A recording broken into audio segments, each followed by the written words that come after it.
কোটা আন্দোলনের সময় ঘটে যাওয়া ঘটনাগুলো তদন্ত করতে আগামী সপ্তাহেই জাতিসংঘের তদন্ত দল ঢাকায় আসবে বলে জানিয়েছেন স্বরাষ্ট্র উপদেষ্টা অবসরপ্রাপ্ত লেফটেন্যান্ট জেনারেল জাহাঙ্গীর আলম চৌধুরী। দুপুরে সচিবালয়ে জাতিসংঘের আবাসিক প্রতিনিধি গোয়েন লুইসের সঙ্গে সাক্ষাৎ শেষে তিনি এ তথ্য জানান। এ সময় তিনি বলেন, জাতিসংঘের কাছে মিয়ানমার থেকে পালিয়ে বাংলাদেশে আশ্রয় নেওয়া রোহিঙ্গাদের বিষয়েও আরও সহায়তা চাওয়া হবে। এছাড়া বাংলাদেশের বর্তমান পরিস্থিতিতে সব ধরনের সহায়তা করবে জাতিসংঘ। ওনারা এই পরিস্থিতিতে আমাদের কি ধরনের সাহায্য এবং সহযোগিতা করতে পারে ওই ব্যাপারে আমাদের মেইনলি আলাপটা হয়েছে।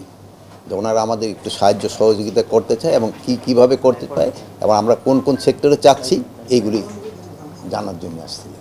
আর একটা কথা বলছিলেন যে উনি রোহিঙ্গা সমস্যাটা নিয়ে একটা কথা বলছিলেন যে আমরা রোহিঙ্গা যে একটা বড় ধরনের আমাদের একটা সমস্যা, এটা নিয়েও ওনারা আলাপ করছিলেন।